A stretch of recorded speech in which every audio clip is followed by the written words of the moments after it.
Real estate के sector के अंदर कोई बेहतरी आएगी? श्रीलंका डिफॉल्ट कर गया, आज उसकी करेंसी हमारे से ऊपर है। कारोबारी तबका अभी तक खुश क्यों नहीं है? हम इसकी पॉलिसी नहीं बना सके। क्यों नहीं बना सके? क्योंकि जितने बड़े स्टेक होल्डर हैं वो उनकी अपनी शुगर मिल्स हैं। हमारे यहाँ प्रॉब्लम यह है कि बेरोज का ताल्लुक एहसन से है, तो बस बेरोज साहब कहीं पे भी लग सकते हैं। लाहौर की सफाइयां हो रही हैं फनाइल के साथ और अर्के गुलाब के साथ। पंजाबी में जिसको कहते हैं ना डांग टपाऊ पॉलिसी, कि आज का दिन बेहतर गुजारो, कल की कल देखेंगे। फाइलर आता है, एक नॉन फाइलर आता है, एक लेट फाइलर के नाम से भी कोई आ रहा है। इजी मनी, डकैती। आप कहते हैं बेरोज साहब आप बैंक में आए, अब गाड़ी रखें पैसे, आप गाड़ी रखें, अपने तौर पे डील करें, हमें काम ना करना पड़े, हम बहुत मसरूफ हैं। जो लोग पॉलिसीज मेकर हैं खुद वो कंफ्यूज हैं बेचारे कि हम करना क्या चाह रहे हैं, हमें रखा किस चीज के लिए हो। उनकी गर्दन का सरिया उनको अलाउ ही नहीं करता कि वो लोगों को मिल के पूछ लें। 40,000 से मैं बिजली का बिल भी देना कि चीनी से बाइकआउट कर सकते हैं तो हम ये बत्ते से भी तो बाइकआउट कर सकते हैं ना। अलमिया ये है कि right person for the right job नहीं है। हमारे यहाँ लाडले रखे जाते हैं। और मैं कहता हूँ जो काम ये कर रहे हैं टैक्स के मामले में, ये तो आप चीचा वतनी का कुछ चाचा फजल उठा के बैठा दें। आज सुनो पैसा पॉडकास्ट के अंदर मोहम्मद एहसन मलिक जो कि एक सीनियर एनालिस्ट हैं हमारे साथ मौजूद हैं। आज के पॉडकास्ट के अंदर उन्होंने बताया एफबीआर को किन पॉलिसीज पे काम करना चाहिए, पाकिस्तान की बिजनेस कम्युनिटी हुकूमत की पॉलिसीज से नाराज क्यों है, पाकिस्तान की गवर्नमेंट को किन पॉलिसीज के ऊपर काम करना चाहिए जिससे पाकिस्तान की इकोनॉमी को बूस्ट मिलेगा। ये सब कुछ और बहुत कुछ इस पॉडकास्ट में, तो लिहाजा इस पॉडकास्ट को अंत तक लाजमी देखिएगा। पिछले 3 साल से पाकिस्तान की रियल एस्टेट के जो हालात चल रहे हैं और इस वक्त जो बजट पाकिस्तान के अंदर अनाउंस किया गया उसके अंदर काफ़ी हद तक नज़र आ रहा है कि रियल एस्टेट सेक्टर को रिलीफ दिया जा रहा है, तो इस बारे में आपका क्या ख्याल है? बिस्मिल्लाहिर्रहमानिर्रहीम। बहरोज अगर आप कंपेयर करें पिछले 3 सालों से तो डेफिनेटली रिलीफ मिला है रियल एस्टेट सेक्टर को, बट अगर आप ये कहें कि लोगों की ख्वाहिशात के मुताबिक मिला है तो वो वैसा नहीं है। लेकिन गिवन सर्कमस्टांसेस में मैं समझता हूँ कि बजट पॉजिटिव है रियल एस्टेट सेक्टर के लिए, और उम्मीद है कि real estate sector economic activity start होगी, लोग इंटरेस्ट लेंगे। जो डॉलर, गोल्ड, पाउंड, चीनी के अंदर घुसे हुए लोग थे, उधर कैपिटल था, वो कैपिटल वापस रियल एस्टेट में मूव होगा। कंस्ट्रक्शन इंडस्ट्री चलेगी, हाउसिंग इंडस्ट्री चलेगी, क्योंकि हाउसिंग और कंस्ट्रक्शन रियल एस्टेट के ही मरहूने मिन्नत है। ब्रॉडर पिक्चर में देखें, पूरी दुनिया में रियल एस्टेट का वर्ड यूज होता है। ये पाकिस्तान में इसकी क्लासिफिकेशन बना दी गई हैं, फिके बना दिए गए हैं कि हाउसिंग अलग है, कंस्ट्रक्शन अलग है, रियल एस्टेट गलत है, हाउसिंग कंस्ट्रक्शन ठीक है, वो वैल्यू एडिशन है। तो मतलब इस सारे को अगर देखा जाए तो मैं ये समझता हूँ कि रियल एस्टेट बेहतर परफॉर्म करेगी आने वाले टाइम में, बट अगर मजीद एफबीआर ब्लंडर ना करे। पता नहीं आपने देखा या नहीं, आज बिजनेस रिकॉर्डर के फ्रंट पेज पे स्टोरी लगी हुई है और उसके अंदर जो सबसे बड़ा अब जो प्रॉब्लम आया है, एफबीआर ने टैक्स रिटर्न का जो प्रपोज्ड फॉर्म है वो पेस्ट किया है वहां पे फॉर दी रिजर्वेशंस प्रपोजल्स। क्या आप बताएं कि आपको कैसा मतलब अवाम का रद्द-ए-अमल चेक करने के लिए, अवाम का रद्द-ए-अमल चेक करने के लिए। तो वो उस पर पहला रद्द-ए-अमल तो ये आ गया है कि आप ऐसे ऐसे स्टेप लेना चाह रहे हैं। मैं तो लंगड़ियाल साहब से रिक्वेस्ट करूंगा, आप सिंपल इस सारे की जगह ना एक एंड पे एक कॉलम लिख दे, क्या मैं टैक्स चोर हूं, हाँ या ना। तो मेजॉरिटी जो है वो यस कर देगी, ठीक है, जो आप चाह रहे हैं।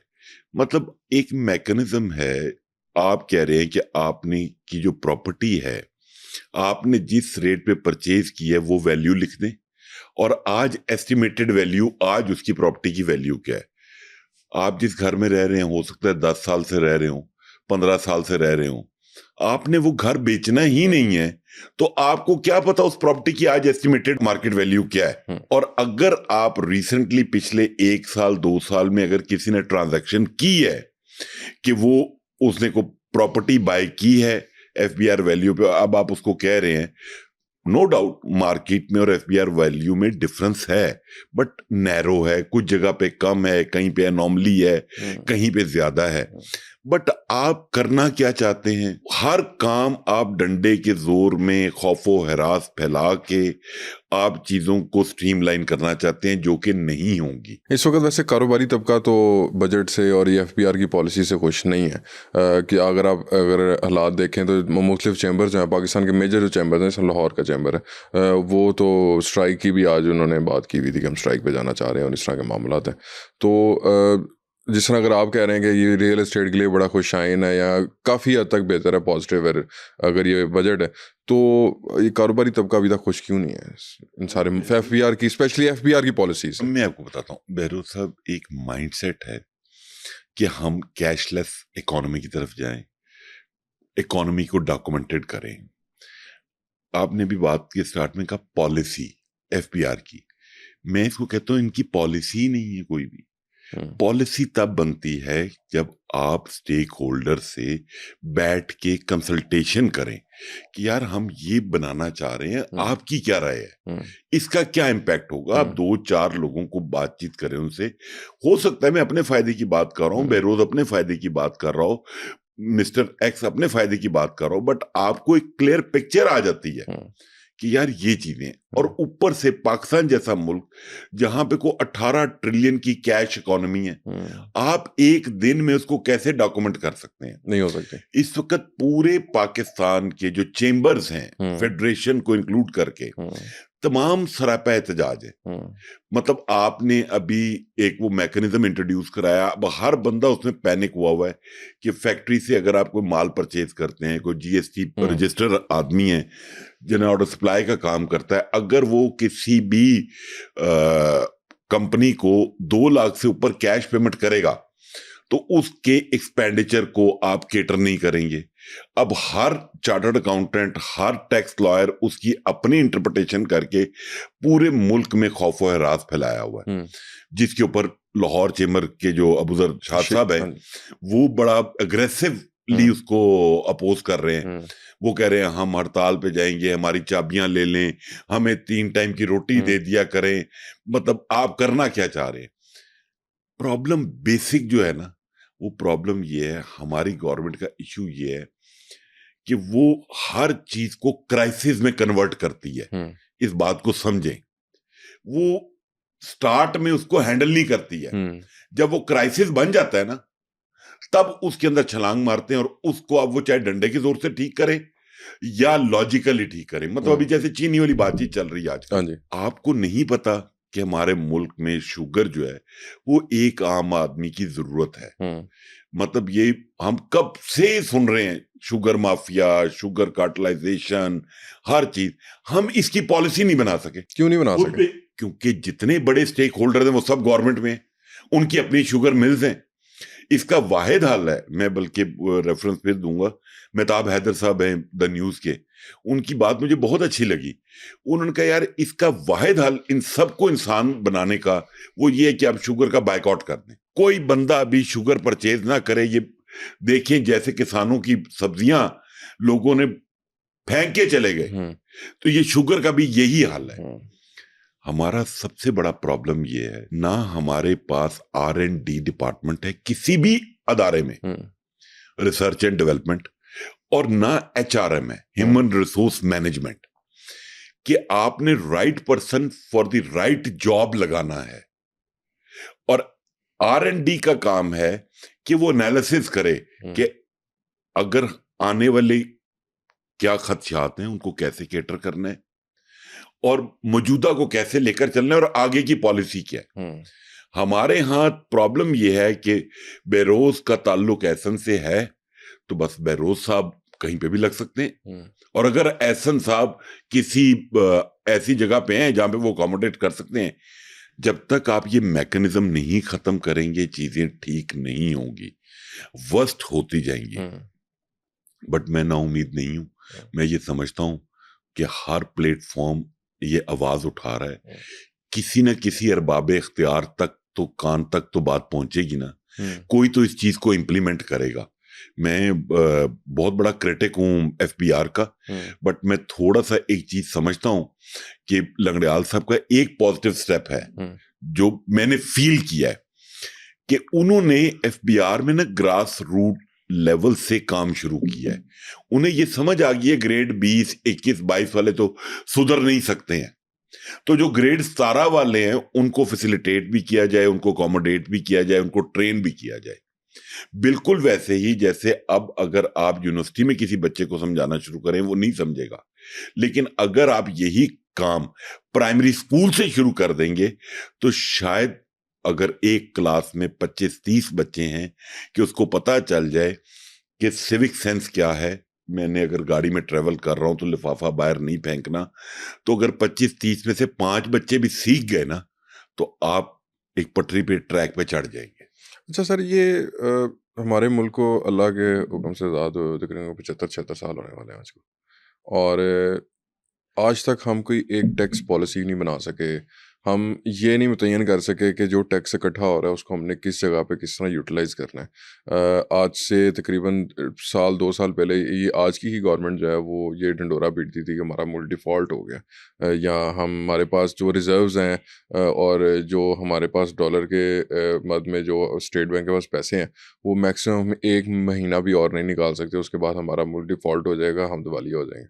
लेकिन आज ही वही गवर्नमेंट है जो सारे मामला जो है, अगर आप लाहौर को देखें तो फिर उसी तरह ही मामला शुरू हो गए हैं, उसी तरह ही लाहौर की सफाइयाँ हो रही हैं फ़नाइल के साथ और अर्के गुलाब के साथ। मैं इस चीज़ को मैं क्रिटिसाइज़ नहीं कर रहा, लेकिन इट्स अ गुड थिंग, ठीक है, लेकिन ये मेरा ख्याल है ये लग्जरीज़ में आ जाता है।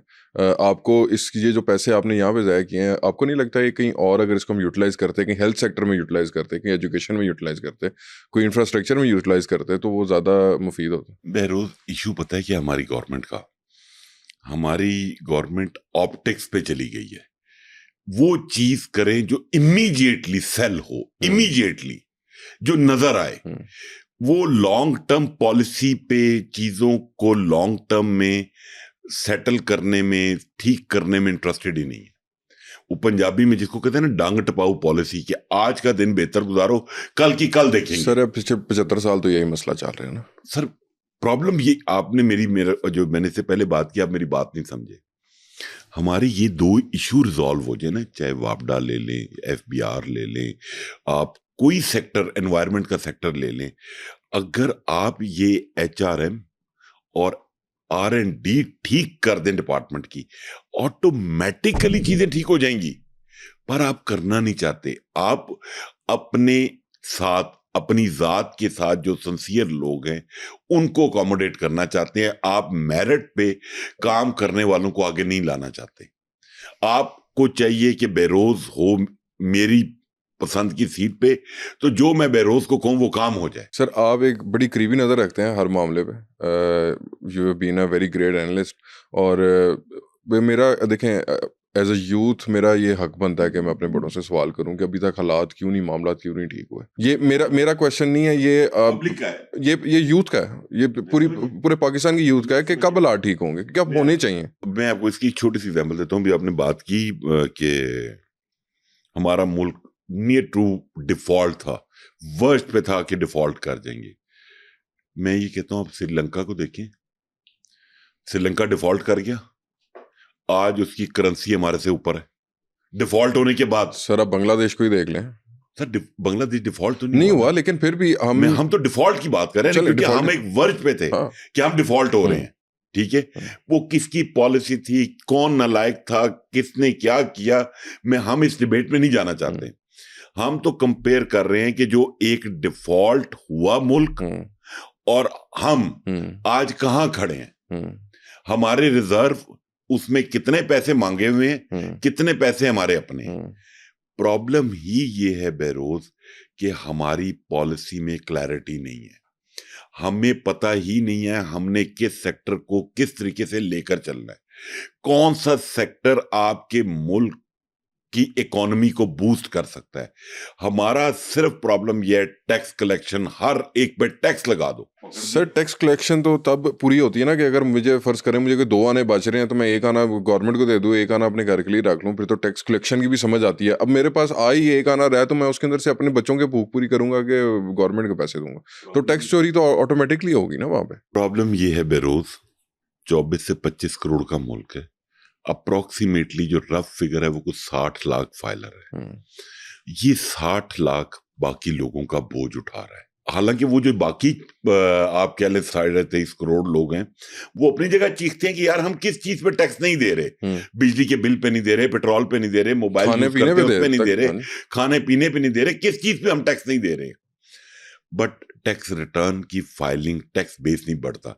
मैं ऑनेस्टली आपकी जो भी तहफुजात हूं, बट मैं ये समझता हूं सीएम पंजाब मरियम नवाज साहिबा, उनको मैं क्रेडिट देना चाहता हूं कि ये जब पंजाब का बजट बन रहा था, मैं रियल एस्टेट की पॉइंट ऑफ व्यू से बात कर रहा हूं, तो मेरे नॉलेज में है कि उनके पास डिफरेंट प्रपोजल्स गए कि हम इसको टैक्स करते हैं, स्टैम्प ड्यूटी बढ़ा देते हैं, फलानी चीज बढ़ा देते हैं। उन्होंने कहा नहीं, आप टैक्स बेस बढ़ाने का फॉर्मूला मेरे पास लेकर आए। मतलब जिसकी पहली टर्म है वो ये चीज अंडरस्टैंड कर रही है। प्राइम मिनिस्टर कितनी टर्म्स लगा चुके हैं, कितने सीजन्ड पॉलिटिशियन है, वो आज तक आप मुझे कोई स्टेप बता दें बगैर डंडे के आपने टैक्स नेट बढ़ाने के लिए क्या काम किया है? कुछ नहीं। सवाए आपने टैक्स पेयर को ख्वार, जलील, परेशान और तंग करने के अलावा आपने कुछ नहीं किया। और जहां तक आपका जो एफबीआर का महकमा है, वो तो ऑटोमेटिक एक मैकेनिज्म बना हुआ है। आज एफबीआर बंद भी कर दें तो जो रेवेन्यू आपने कलेक्ट किया है उसका 80-85% तो ऑटोमेटिकली आपके पास आ जाएगा। तमाम एडवांस टैक्सेस हैं। आप प्रॉपर्टी लेने चल जाएं तो आप एडवांस टैक्स पे कर रहे हैं, आप गाड़ी परचेज करने जा रहे हैं तो एडवांस टैक्स पे कर रहे हैं, आप बच्चों की स्कूल की फीस पे कर रहे हैं तो एडवांस टैक्स पे कर रहे हैं, आप बिजली का बिल पे कर रहे हैं तो एडवांस टैक्स पे कर रहे हैं। तो वो तो रेवेन्यू ऑटो पे लगा हुआ है उनका। लोगों को फैसिलिटेट करने के लिए कोई अवेलेबल नहीं है। अभी मैंने आपको जैसे अभी जो चेंबर्स हैं सारे क्यों चीख रहे हैं, मतलब आप 18 ट्रिलियन की इकोनॉमी को मतलब एक महीने में ठीक कर लेंगे? कैशलेस इकोनॉमी आप चाहते हैं, क्या एक दिन में हो जाएगी? नहीं हो सकती।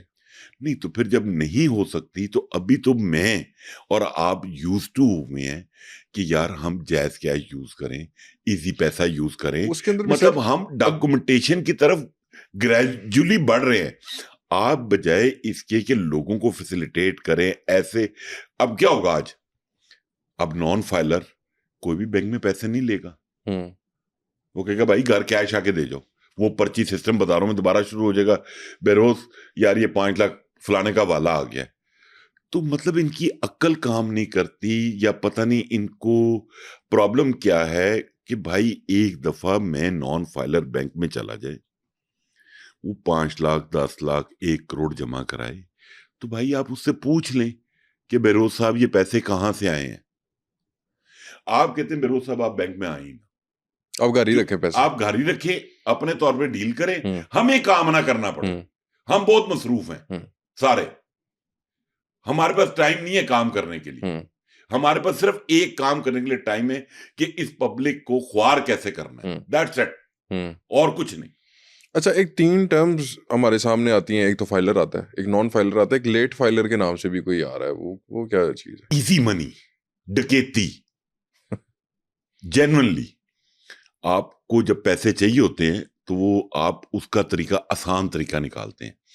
अब लेट फाइलर बेरोज मैं हूं, आप हैं, जो टैक्स रिटर्न फाइल कर रहे हैं पिछले 5 साल 10 साल 20 साल से। हो सकता है जेन्युइन मजबूरी हो, मैं पाकिस्तान में ना हूं, मेरा लॉयर बिजी हो, मैं टैक्स रिटर्न फाइल नहीं कर सका टाइम पे। जस्ट लाइक जैसे आप इलेक्ट्रिसिटी का बिल ना पे करें टाइम पे तो आपको फाइन लग जाता है, तो आपने मुझे लेट फाइलर डिक्लेयर कर दिया। यूजुअली आपकी 30 सितंबर डेट होती है टैक्स रिटर्न फाइल करने की, वो 15-15 दिन बढ़ा के कभी वो 30 अक्टूबर हो जाती है लास्ट डेट, कभी 30 नवंबर हो जाती है। अप्रोक्सीमेटली आप डेडलाइन रख लें 30 अक्टूबर। मजे की बात ये, मैं तो आपका मुजरिम हूं, मेरी अपनी गलती थी, सुस्ती थी, मैंने टैक्स रिटर्न फाइल नहीं की, मुझे पेनलाइज करना चाहिए। मजे की बात यह है, एक बच्चा जो 1 नवंबर से लेके 30 जून के दरमियान में 18 साल का होगा और due to any reason, family compulsion, किसी वजह से वो टैक्स रिटर्न फाइल करने जाएगा तो वो लेट फाइलर होगा। ये तो आप उसको डराने के लिए बात कर रहे हैं। नहीं, आप डाका मारने के लिए काम कर रहे हैं।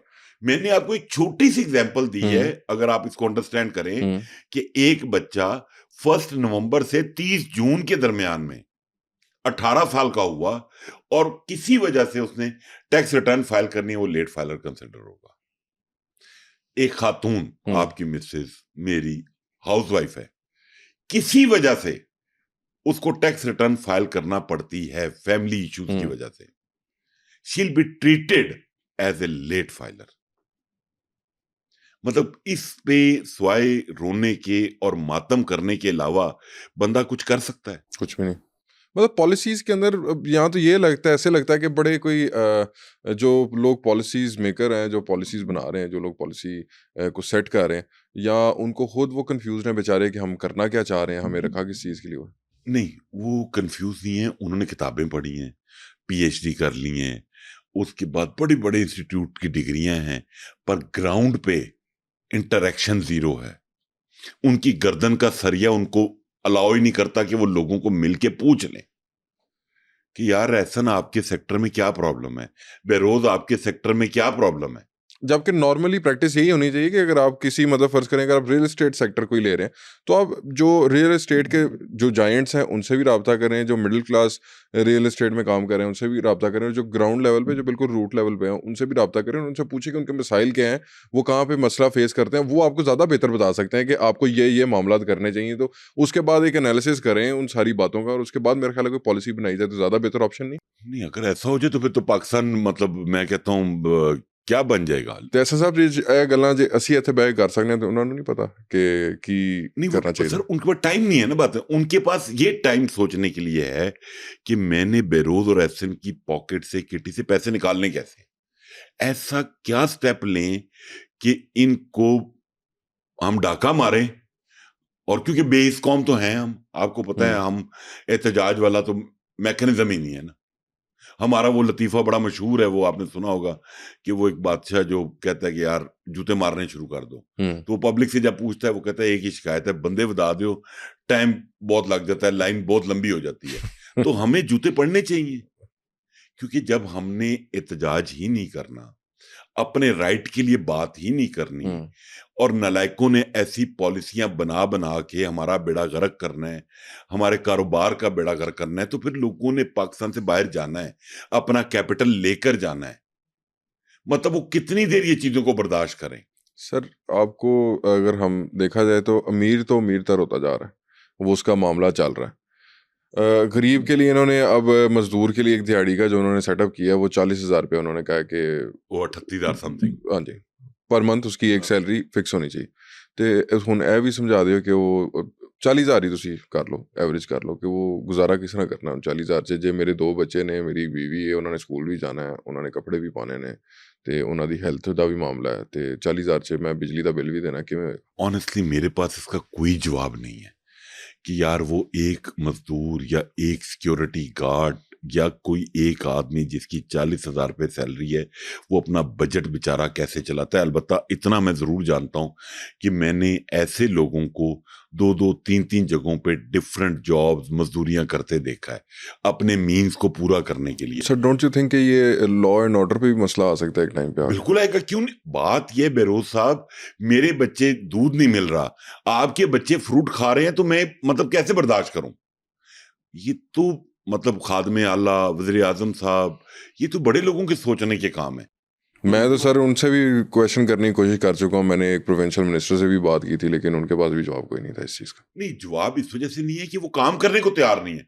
मैं तो डिफरेंट प्रोग्राम में कहा, अगर आपसे नहीं हो रहा, आप 3 महीने के लिए हमें दे दें, हम आपको सारी चीजें मैनेज करके देते हैं, एक ट्रैक पे डाल के देते हैं। उम्मीद है कि आपसे बेहतर चला के दिखा देंगे, आपसे बेहतर रेवेन्यू भी जनरेट करके देंगे। हमें एटलीस्ट इतना तो पता है ना, बजट आया, बजट से 3 महीने पीछे चले जाए, वजीर खजाना, वजीर मुमलिकत बराए रेवेन्यू अली परवेज मलिक साहब, चेयरमैन FBI, फाइलों का कारोबार बंद हो जाएगा, फाइलें नहीं बिकने देंगे, 2 नंबर सोसाइटियां खत्म कर देंगे। क्या किया आपने? कुछ भी नहीं। तो फिर ये बातें करने की जरूरत क्या है? मतलब लोगों को बताने के लिए ड्रामेबाजी, रंगबाजी लॉरी जुबान में, मतलब आप क्या करना चाहते? हम ये मानते हैं कि काफी ग्रे एरियाज हैं जहां से टैक्स रिकवर किया जा सकता है, और बड़ा सॉफ्टली किया जा सकता है। और वो जो टैक्स आप कलेक्ट करेंगे ना, उसमें आपको पब्लिक सपोर्ट करेगी, बेरोज सपोर्ट करेगा, एहसन सपोर्ट करेगा। मतलब आपकी सराउंडिंग में आपको भी पता होगा, मुझे भी आइडिया है कि कितनी फेक सोसाइटीज हैं बिल्कुल जिन्होंने ऐसा। पैसा इकट्ठा किया, पैसे लेके दुबई चले गए। आज वो बेचारे मुतासरीन, वो कभी नैब में एप्लीकेशन दे रहे हैं, कभी एफआईए में दे रहे हैं, कभी एंटी करप्शन में दे रहे हैं, जिसका कोई नहीं निकलना, आउटकम नहीं निकलना। कोई नहीं निकलना। पर यही इदारे उस बिल्डर और डेवलपर को माल बेचने की परमिशन देते हैं मिली भगत से, उसका माल बिकवाते हैं, अपना शेयर लेते हैं, वो बाहर भाग जाता है, बाद में लोगों को जलील करते रहते हैं। क्या किया इस बजट में आपने? इस बारे में तो कोई पॉलिसी नहीं है। पॉलिसी आई कोई नहीं मुल्क में। मतलब फिर पॉलिसी बनाने वाला ही, मतलब अब मैं क्या अल्फाज यूज करूं आपके इस प्रोग्राम में, मतलब उस बेचारे का जो कमरा है वो उससे ना बाहर निकलता है, ना उस कमरे में आने देता है किसी को भी। तो फिर यही चीज, वो तो फिर जो फिर ज़हन में आना फिर वही होना। तो वही नाजल, नहीं ज़हन में नहीं आता, वही नाजल होती है उसको। अच्छा स्पेशल अच्छा। कि इस अवाम के ऊपर ये लगाएं, इनको जूते भी मारें, ये अवाम खामोश रहेगी, ये आपको आराम से पैसे देगी, चाहे वो लेट फाइलर क्यों। ऐसे ऐसे मैकेनिज्म अनाउंस होते हैं, ऐसे ऐसे मैकेनिज्म अनाउंस होते हैं जिसमें इनकी दिहाड़ियां बन जाए और पब्लिक मजबूर हो जाती है अपना काम कराने।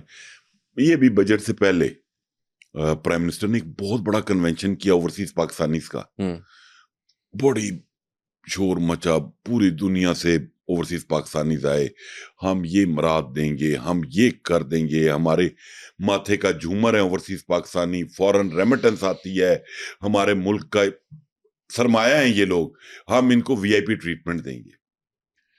पिछले 2 सालों से हम ओवरसीज पाकिस्तानियों को जिस तरह जलील कर रहे हैं ना, और मैं समझता हूं कि पता नहीं वो ओवरसीज पाकिस्तानी क्यों नहीं इस पे बात करते, क्योंकि पर्सनली उनको मैं खुद को जानता हूं। एक कानून है कि नॉन रेजिडेंट पाकिस्तानी वो टैक्स पे करेगा पाकिस्तान में जो एक फाइलर पे करता है। ओके, सिंपल, ओके, ठीक है। उसका मैकेनिज्म आपने ऐसा बना दिया है कि जब तक फर्ज कर लें बेरोज साहब हैं सीट पे, मैं आपको भत्ता नहीं दूंगा, मेरा सर्टिफिकेट इशू नहीं होगा। अदरवाइज अगर मेरा वो सर्टिफिकेट इशू नहीं होता तो मैं नॉन फाइलर की कैटेगरी में फॉल करूंगा, 11% टैक्स पे करना है मैंने।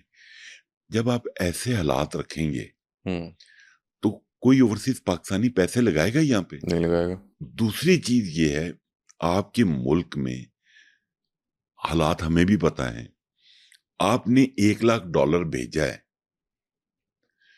उसने पिछले 3 सालों में उसका $1 लाख को 40,000 रह गया है। आप उसको ये अलाउ नहीं कर रहे, आपका बैंकिंग मैकेनिज्म ये सपोर्ट नहीं कर रहा कि वो $40,000 वापस ले जाए, तो कैसे कोई इन्वेस्टमेंट लेकर आए? माइक्रोसॉफ्ट वापस जा रही है और मल्टीनेशनल ये सोच रही है, तो क्या आपकी क्या अचीवमेंट है? मतलब आपने इन्फ्लेशन नीचे ले आए हैं, डॉलर को आपने 280-85 पे कर्टेल कर लिया है, आप आईएमएफ प्रोग्राम में चले गए, ठीक है, ये आपकी कामयाबियां हैं, बट ये वो कामयाबियां हैं बहरोज, मैं ये डिफरेंट प्लेटफॉर्म पे कहता हूं कि हम एचबीएल का प्रेसिडेंट, फाइनेंस मिनिस्टर औरंगजेब साहब लेकर आए, हमारी इकोनॉमी को स्मूथ हो जाएगी, आसानियां होंगी। मैं कहता हूँ जो काम ये कर रहे हैं टैक्स के मामले में, ये तो आप चीचा वतनी का कुछ चाचा फजल उठा के बैठा दे, खाली अपने टैक्स ही बढ़ाना है ना, आपने परसेंटेजेस ही बढ़ाई है ना, तो ये तो कोई भी कर सकता है। इसमें आपका क्या कमाल है?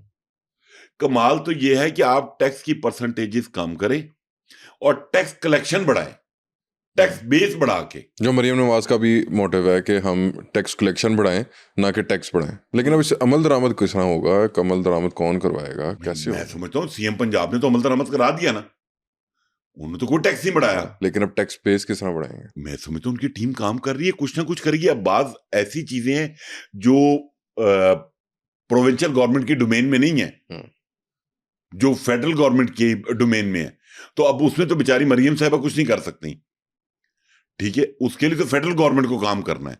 पर अब वहां पे कोई काम करने वाला काम करने को तैयार हो तो काम करे ना, उनके पास तो इजी मैकेनिज्म है, परसेंटेजेस बढ़ाओ। क्योंकि हमारे मुल्क में ना आदत है हमारे ब्यूरोक्रेसी को कि यार मैं कोई ऐसा काम करूं कि जिसको मैं ओन करूं बाद में, जैसे पहले फाइलर था, फिर लेट फाइलर आया, नॉन फाइलर आया, अब ये किसी न किसी अफसर के दिमाग में तरह निकाली उसने। हालांकि यार ये कितना बड़ा मुश्किल काम है। पूरी दुनिया में आपका एक आईडी कार्ड नंबर होता है जिसके ऊपर आपका तमाम डाटा अवेलेबल ऐसे होता ही है। मतलब मैं अक्सर हंसता हूँ, 7 करोड़ बैंक अकाउंट है, 7 करोड़ लोग बैंक ट्रांजैक्शन करते हैं, हमारे 50 लाख फाइलर हैं। क्यों? मतलब आप अ, क्या करना चाह रहे हैं? 114C इस बजट में इन्होंने अनाउंस हम्म, किया है। 114C इन्होंने क्या लगाया है कि जी अब कोई ये नहीं होगा, filer, late filer, non filer. अब एलिजिबल और इनएलिजिबल की बात होगी। हम्म, हमारे चेयरमैन साहब का आइडिया था, हम्म, उनका ये कोई क्राइटेरिया नहीं है, अब सिर्फ एलिजिबल और इनएलिजिबल की बात करें आप। नई इख्तरा आ गई, अब इस पे काम शुरू हो गया। अच्छा जी, अब इनएलिजिबल कौन है? इनएलिजिबल वो है कि जिसने अपनी टैक्स रिटर्न फाइल की और उसके एसेट्स उसको अलाउ नहीं करते कि वो कोई एसेट बाय करे। अच्छा, मेरा पॉइंट ऑफ व्यू ये है कि ये जो आपने ऑलरेडी एक मैकेनिज्म रखा हुआ है, जो आपके एफबीआर के अफसरान जिसको चाहे एक नोटिस भेज देते हैं कि जनाब आ जाएं, ये सोर्सेज बताएं, इससे आपकी दिहाड़ियां पूरी नहीं हो रही थी। जो आपने एक नया ड्रामा इंट्रोड्यूस करवाया, पर इसके ऊपर सेनेट की स्टैंडिंग कमेटी ने बहुत ले दे की, इसमें इस पार्टी ने बड़ा अहम किरदार अदा किया, पीटीआई के शिबली फराज साहब ने काफी अहम किरदार अदा किया, कुछ सेंस प्रवेल हुई, तो इसको फॉर द टाइम बीइंग पेंड कर दिया गया। वरना अगर आपने सुना हो तो इन्होंने कहा था कि जो एलिजिबल पर्सन है वो 5 करोड़ रुपए तक की रेजिडेंशियल प्रॉपर्टी और 10 करोड़ रुपए तक की कमर्शियल प्रॉपर्टी हम्म, परचेज कर सकता है। हम्म, पर अब जब 27 जून को बजट पास हुआ तो उसमें एक तो ये फिगर प्रॉपर्टी वर्ड कर दिया, रेजिडेंशियल कमर्शियल खत्म हम्म, करके 10 करोड़ रुपए, और प्लस इसको मशरूत कर दिया कि जब तक ये कानून फेडरल गवर्नमेंट यानी कैबिनेट इसको नोटिफाई नहीं करती फॉर द फाइनल अप्रूवल के बाद, कि जब तक एफबीआर उनको एक प्रॉपर मैकेनिज्म नहीं देता जिसमें ह्यूमन इंटरवेंशन ना हो। क्योंकि अगर मैंने एक प्रॉपर्टी परचेज करनी है और मैंने एक कमिश्नर से एनओसी लेना है तो फिर तो मैं नहीं परचेज करता, पाकिस्तान में तो नहीं करता। प्रॉपर्टी भले परचेज हो ना हो, उसको भत्ता जरूर देना पड़ेगा। हम्म, उसमें हमारा जो पॉइंट था कि ह्यूमन इंटरवेंशन नहीं होनी चाहिए, ऐसा मैकेनिज्म होना चाहिए कि अगर अव्वल तो इसकी तुक नहीं बनती, पूरी दुनिया में इसकी कोई मिसाल नहीं है। मैंने प्रॉपर्टी परचेज कर ली है ना भाई, आपके को टैक्स भर दिए मैंने, आपको डाउट है मेरे सोर्सेस ठीक नहीं है तो भाई आप मुझे समन कर लें, बुला लें। पर प्रॉब्लम क्या है, हमने काम तो कर रहे नहीं है, उसमें तो मेहनत करनी पड़ेगी। जिस तरह भी आपने पहले कहा था अगर हम चीनी से बाइकआउट कर सकते हैं तो हम ये बत्ते से भी तो बाइकआउट कर सकते हैं ना, सारे मिलके बता बाइकआउट कर दें। बिल्कुल कर दे, बत्ते का बाइकआउट हो सकता है। एक बंदा अमेरिका से आया है हम्म, यहाँ पे प्रॉपर्टी ट्रांजैक्शन करने के लिए, हम्म, 15 दिन के बाद उसकी वापसी की फ्लाइट है, हम्म, 8, 9, 10, 11, 12 लाख रुपए की टिकट है, हम्म, एनओसी दे नहीं रहा। हम्म। वो 10 लाख रुपए की टिकट लगा के दोबारा आए एनओसी के लिए, तो बेहतर नहीं वो 50,000 लाख रुपया दे के किसी के मुंह में हड्डी तो डाल सर के। फिर तो उनको मजबूरी, खराब तो हम नहीं किया हुआ ना फिर सर। खराब हमने नहीं किया है, हम अपनी मजबूरी किया तो मजबूर हैं भाई। शौक से कोई पैसे देता है? लेकिन सर मुझे आप एक बात बताएं, कोई शौक, सर नहीं अगर देता। काम ठीक है, जेन्युइन है, मैं कोई 2 नंबर प्लॉट की बात नहीं कर रहा हूं हम्म, कि 2 नंबर प्लॉट की रजिस्ट्री करानी। असली असली तो मसला है ये ना कि नहीं हो प्रॉब्लम रहा। नहीं, मैंने आपको जेन्युइन केस बताया है। ऐसी मैं कितने एग्जांपल दे सकता हूं कि 10 दिन के लिए, 15 दिन के लिए बंदा आया है, हम्म, एनओसी अप्लाई किया है, हम्म, एफबीआर के पोर्टल पे अप्लाई किया है कि मैं नॉन रेजिडेंट हूं। अब उनका जो मैकेनिज्म है वो ये है कि कमिश्नर ऑटोमेटिकली रिप्लाई करेगा। हम्म, वो कमिश्नर साहब 10 दिन ईमेल ना वेखन तो बेरोज साहब तो बैठे ने। कार सेक्टर में अभी पिछले दिनों मुल्क अशरफिया को बड़ी एक खुशखबरी मिली कि फरारी भी सस्ती हो गई है, मर्सिडीज भी सस्ती हो गई हैं, क्रूजर्स भी सस्ते हो गए हैं। तो जो मिडिल क्लास की गाड़ियां हैं वो करोड़ पे पहुंच गई है। ते असी ते उन गड्डी लैन तो रहे ते उन की करना है ਕਿਹੜਾ ਮਿਡਲ ਕਲਾਸ ਹੈ ਜਿਹੜਾ ਕਰੋੜ ਰੁਪਏ ਦੀ ਗੱਡੀ ਲੈਂਦਾ ਹੈ? मिडिल क्लास ली उनके करोड़ा ली गड्डी रह गई है ना उनते गड्डी का दसो ना कि जुल्म नहीं है ये गाड़ियों की जो कीमतें हैं। मतलब कि आप खुद देखें ना, अगर आप एक छोटी गाड़ी भी देखें, वो छोटी से छोटी गाड़ी भी इस वक्त 30 से 35 लाख रुपए की गाड़ी है, तो कहाँ से गाड़ी लेनी है? कहाँ से गाड़ी लेगी? मगर मैंने कमेटी डाल के अगर पैसे इकट्ठे किए हैं कि 14-15 लाख रुपए की कोई गाड़ी ले लांगा, 14 लाख से तो कुछ भी नहीं आ रहा है। इस दफा भी ये हुआ, अनाउंस था बजट में कि जी आपकी वो जो क्या कहते हैं गाड़ियों का, कार सेक्टर को इम्पोर्ट खोल रहे हाँ हैं। जी। तो अब इन्होंने कोई इम्पोर्ट खोली है, मेरे ख्याल है उसके ऊपर को 40% आपने एक्स्ट्रा ड्यूटी पे करके आप 5 साल पुरानी गाड़ी मंगवा सकते हैं, क्योंकि थोड़ा सा इनको नथ डालने के लिए जो लोकल मैन्युफैक्चरर हैं, चाहे वो जो भी कंपनी है बगैर नाम लिए, कि ये लोग थोड़ा सा प्राइसेस को डाउन करें।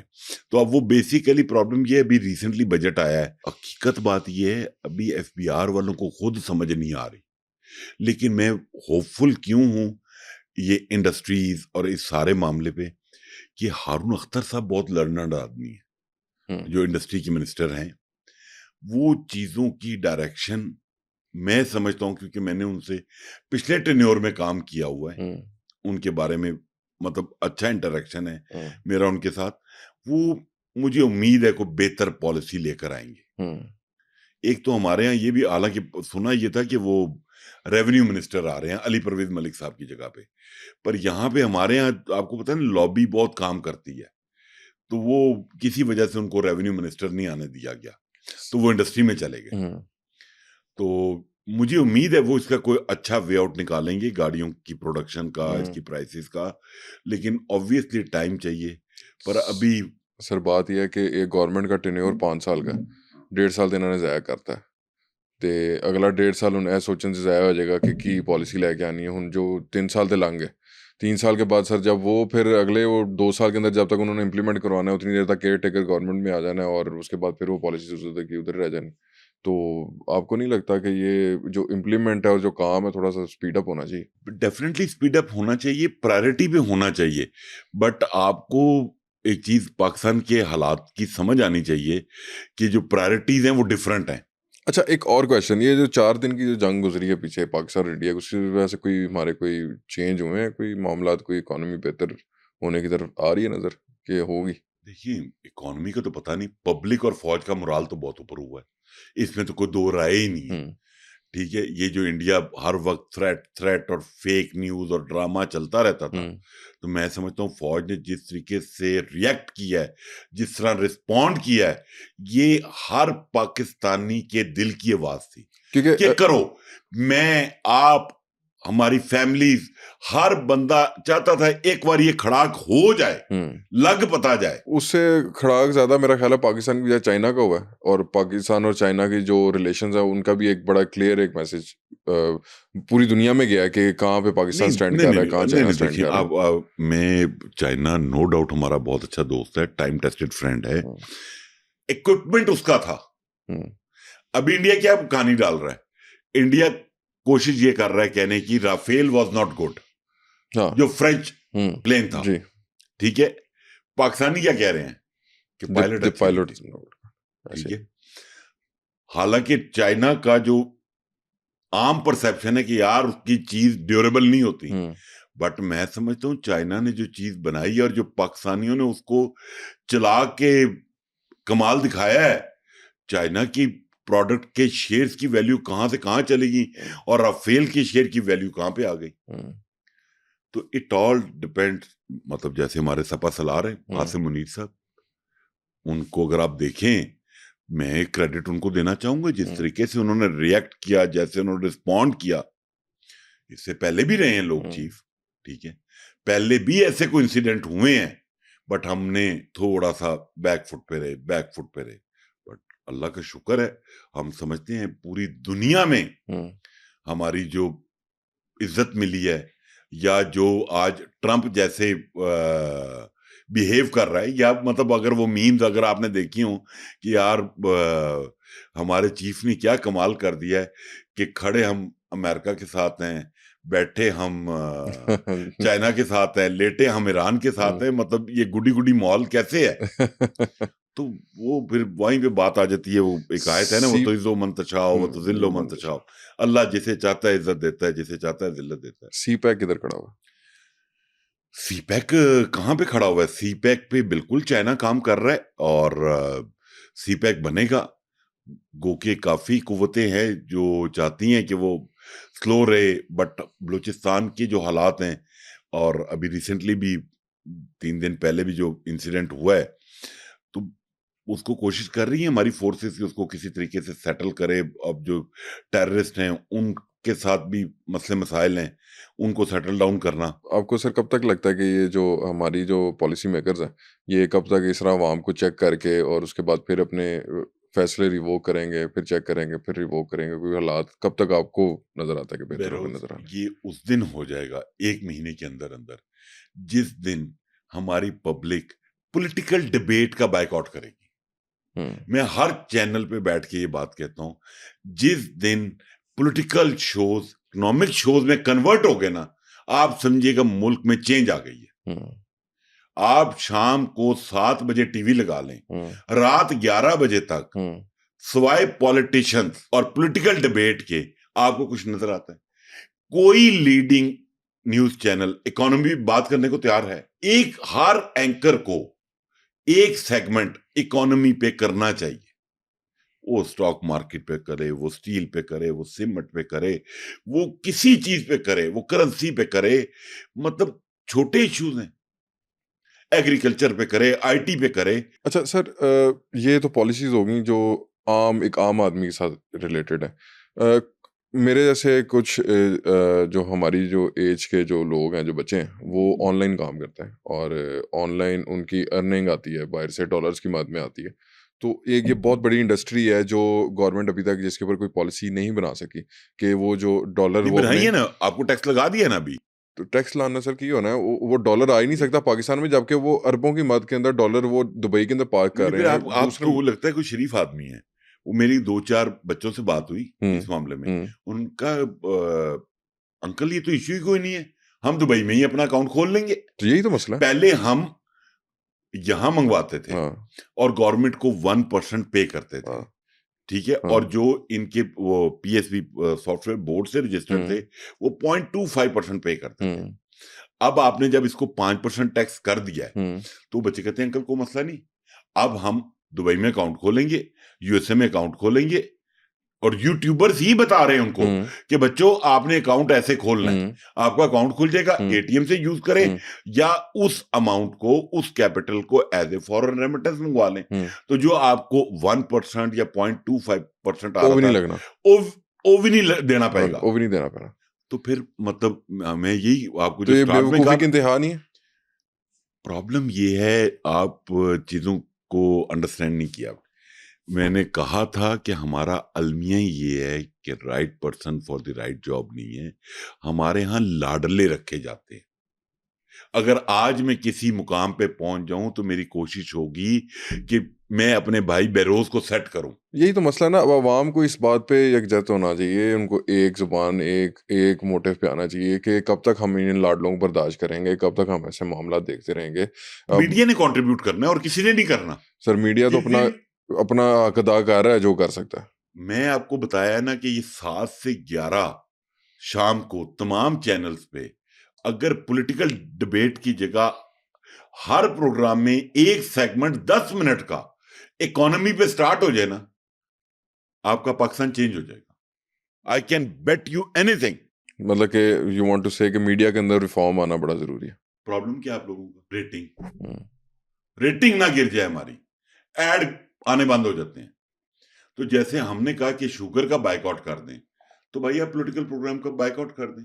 दुनिया में कहीं पे आप मुझे कोई मिसाल दें कि आपके मिनिस्टर आके बात करते हैं। नहीं करता। भाई आप ब्यूरोक्रेसी को बिठाएं, हुँ, सेक्रेटरीज को बिठाएं हर डिवीजन के, हुँ। कि भाई ये क्या प्रॉब्लम है। वो कुर्सी पे जो आप लोग करते हैं ना टैग लगा के, एहसन मलिक को बुलाया था वो नहीं आया, इतनी बेइज्जती काफी है, लोगों को पता चल जाता है कौन सच्चा है कौन झूठा है। मतलब कि you want the policy makers to come in the वो फ्रंट। बैठे आंसर करें लोगों को, हुँ, सिर्फ 10 मिनट, हुँ, 30 मिनट, आपका 40 मिनट का हुँ, कंटेंट होता है हुँ, अप्रोक्सीमेटली एक शो हुँ, में।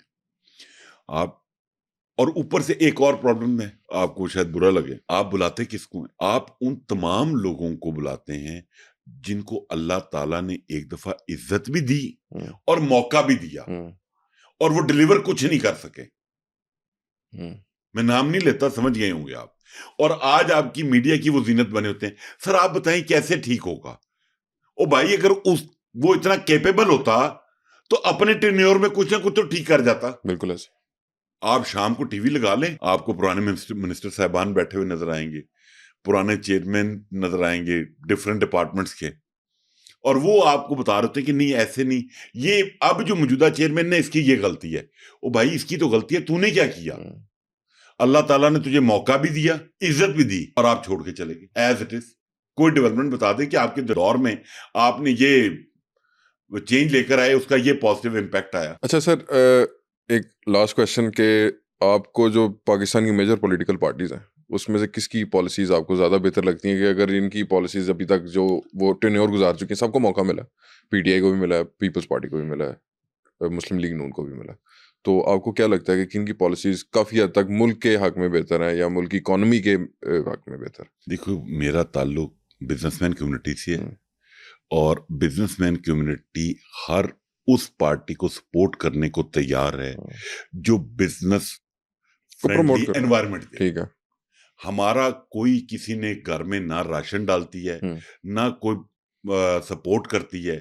हमारे बिजनेस के लिए जो बेहतर है हम उसके साथ चलने को तैयार हैं। अगर आप इसी तरह निजाम लेकर चलेंगे तो हम ऐसे ही मीडिया पे बैठ के आपको आपकी गलतियों की निशानदेही करते रहेंगे। और आज शायद एक ऐसा बात कर रहा है, आने वाले टाइम में 2, 3, 4 लोग कहीं ना कहीं तो आवाज किसी अरबाबे इख्तियार तक पहुंचेगी ना, कोई तो बात क्लिक करेगी ना कि यार हमें ग्रास रूट लेवल से चीजों को ठीक करना है।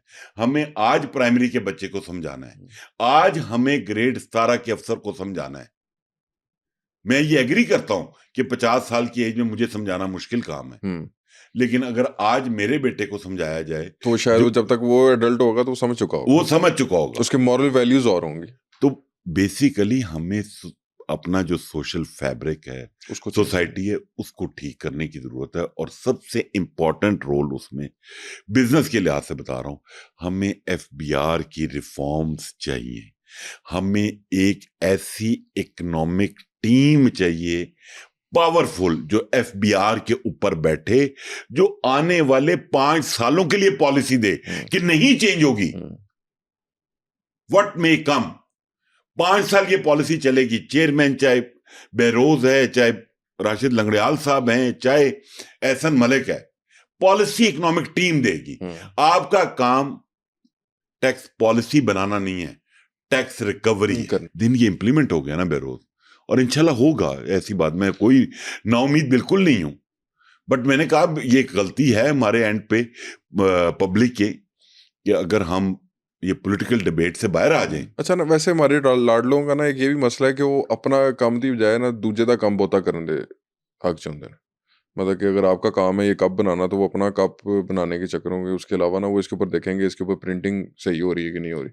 वो दूसरों को क्रिटिसाइज, या एज अ नेशन हमारा मसला है कि हम दूसरे के काम को ज़्यादा क्रिटिसाइज करते हैं, अपने काम अट्रैक्ट करता है। हाँ sir, thank you very much for your time and for coming to the studios, और इतना खूबसूरत एनालिसिस करने के लिए जो अभी तक पाकिस्तान के हालात चल रहे हैं पिछले 75 साल से। मुझे पूरी उम्मीद है अल्लाह ताला के घर में कि इंशाल्लाह ये हालात कभी ना कभी तो बेहतर होंगे, ये स्टीरियोटाइप टूटेगा, और हमारे जो इदारे हैं उसके अंदर लाडले ख़त्म होंगे और काम करने वाले लोग आएंगे।